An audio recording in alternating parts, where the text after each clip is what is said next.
My choice of Muhammad to lead the list, Muhammad Sallallahu Alaihi Wasallam, to lead the list of the world's most influential persons may surprise some readers and may be questioned by others. But he was the only man in history who was supremely successful on both the religious and secular levels. What education preferred in our institution? कैसे education हमारे institution में होगा? इसमें कहा जाता है education का purpose होता है कि bringing desired change in the behaviour of the human being, कि हमारे बिहेवियरल पॉजिटिव बिहेवियरल चेंज होना चाहिए। इस पॉजिटिव बिहेवियरल चेंज से हमारा मकसद क्या है, हमारे अजमल फैमिली का मकसद क्या है, हमारे तीनों इंस्टीट्यूशन का मकसद क्या है, ये चीज को सामने रखते हुए ये इंस्टीट्यूशन चलाया गया। इसमें हमारा एजुकेशन का मकसद ये है हम लोग दुनिया और आखिरत में कामयाब हो और अल्लाह की जो पसंद है उस हिसाब से हम लोग चले, ऐसे एजुकेशन हमारे इंस्टीट्यूशन में हो। तो इस चीजों को सामने रखते हुए हमारे सिलेबस, हमारे curriculum as per the guideline of the governments कि हमारे चीजों को क्या जा रहा है, और इसीलिए हमारे जितने सारे एक्टिविटीज है, इंस्टीट्यूशनल एक्टिविटीज है, इस चीजों के साथ अलाइन करके किया जा रहा है। आज ये सिरातुन नबी महफिल है, ये सिरातुन नबी सल्लल्लाहु अलैहि वसल्लम महफिल जो जिस तरीके से प्रायोरिटाइज तरीके से किया जा रहा है कि हमारे बच्चों में ऐसे एक चेंज आए, ऐसे बदलाव हो, दुनिया और आखिरत में कामयाब हो। और इसीलिए आज पूरा वर्ल्ड में education policy makers, academicians, education administrator सबसे ज्यादा जो स्ट्रगल कर रहे हैं ये नॉलेज के साथ वैल्यूज को कैसे अलाइन करके लेके जाए। और इसके लिए हमारे सामने हजरत मोहम्मद सल्लल्लाहु अलैहि वसल्लम के जो डेमोन्स्ट्रेटेड मॉडल है, इससे बेहतर कोई मॉडल नहीं हो सकता है। और ये ऑलरेडी हमारे प्रेसिडेंट सर की स्पीच में आया है कि माइकल हार्ट ने पूरा दुनिया के मोस्ट इन्फ्लुएंशियल 100 लोगों का लिस्ट बनाया और उसमें हमारे फख्र की बात है हजरत मोहम्मद सल्लल्लाहु अलैहि वसल्लम ने इन्होंने नंबर 1 पे रखा। और ये द 100 ये बुक में इन्होंने हजरत मोहम्मद सल्लल्लाहु अलैहि वसल्लम का ऊपर किस लिए इनको नंबर 1 पे रखा, इसमें जो आर्टिकल लिखे हैं, ये आर्टिकल का शुरुआत की 2 लाइन मैं पढ़ के सुनाना चाहता हूं। My choice of Muhammad to lead the list, Muhammad सल्लल्लाहु अलैहि वसल्लम to lead the list of the world's most influential persons may surprise some readers and may be questioned by others, but he was the only man in history who was supremely successful on both the religious and secular levels. इससे बेहतर recommendation world में और क्या होता है? एक non Muslim कह रहा है कि इससे बेहतर और कोई इन्फ्लुएंशियल बंदा हो ही नहीं सकता।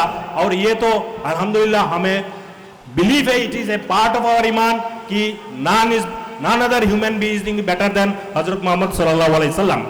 तो ये चीज को सामने रखते हुए आज पूरा इंतजाम किया गया। ये चीज का हमारे जो अहम मकसद है कि हजरत मोहम्मद सल्लल्लाहु अलैहि वसल्लम की लाइफ में से हर चीज हमें सीखना चाहिए। 2 दिन पहले मोहम्मद अजमल साहब में हमारे टीम को पूछ रहे थे ये सीरतुन नबी शब्द का इंग्लिश मतलब क्या होता है। तो हम लोगों ने अलग अलग लोगों ने, किसी ने कैरेक्टर ऑफ हजरत मोहम्मद सल्लल्लाहु अलैहि वसल्लम, किसी ने बायोग्राफी हजरत मोहम्मद सल्लल्लाहु अलैहि वसल्लम, किसी ने learning from the life of हजरत मोहम्मद सल्लल्लाहु अलैहि वसल्लम। पूरा डिस्कशन में ये हुआ कि अलग अलग बेहतरीन कामयाब लोगों के बायोग्राफी लिखा गया और हजरत मोहम्मद सल्लल्लाहु अलैहि वसल्लम के ऊपर जो बायोग्राफी है उसमें डिफरेंस ये है कि हजरत मोहम्मद सल्लल्लाहु अलैहि वसल्लम की बायोग्राफी जो है सिर्फ एक बायोग्राफी नहीं है, ये ह्यूमन काइंड के लिए एक लेसन है। तो इसीलिए सब ने मिलकर और सर ने फाइनल वर्ड बोला कि this is the lessons from the life of हजरत मोहम्मद सल्लल्लाहु अलैहि वसल्लम। ये जनरल बायोग्राफी से कंप्लीटली डिफरेंट है। इसमें हर एक छोटे से छोटे एक्टिविटी से लेके बड़े से बड़े एक्टिविटीज से सीखना है।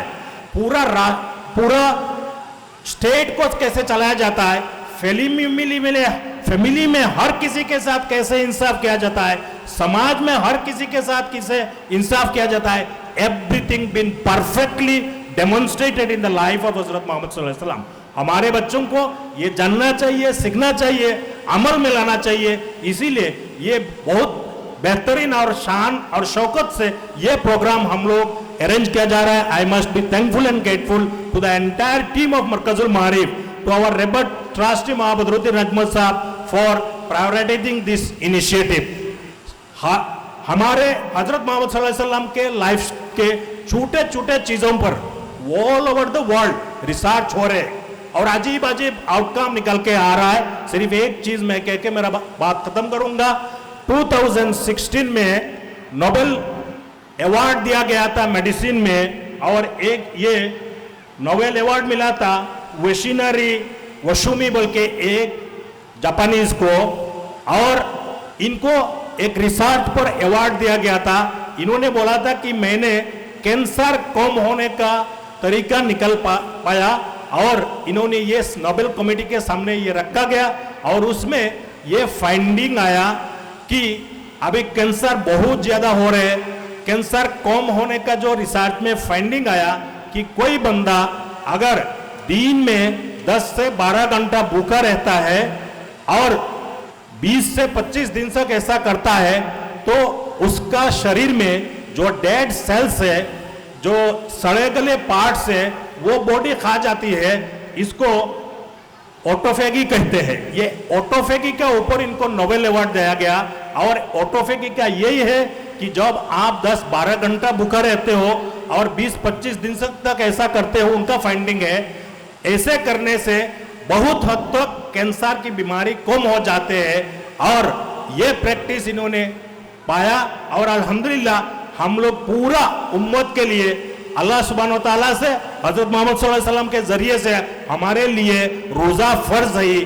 और ये चीज सिर्फ एक नेकी के लिए नहीं, पूरा देखा गया कि हम लोग सिर्फ नेकी के लिए नहीं, हमारे लाइफस्टाइल में एक बदलाव के लिए, हमारे जिंदगी में अपने आप को बचाने के लिए भी ये एक तरीका है. ऐसे नमाज से लेके जितने सारे हमारे को कमांडमेंट्स है, जितने सारे हमारे चीजें बिहेवियरल एस्पेक्ट प्रेस्क्राइब किया गया है, उससे हम लोगों को दुनिया आखिरत में फायदा को सामने रखते हुए ये चीजें दिया गया. इसीलिए हमारा ये रिस्पॉन्सिबिलिटी बनते हैं कि हजरत मोहम्मद सल्लल्लाहु अलैहि वसल्लम के लाइफ के each and every bits and pieces को हमारे बच्चों को सामने लाया गया है. इससे हम सबको सबक लगे हम लोग इंशाल्लाह उम्मीद करें कि हम लोग दुनिया आखिरत में कामयाब है. इस पर्पस को सामने रखते हुए इतने सारे अरेंजमेंट किया गया.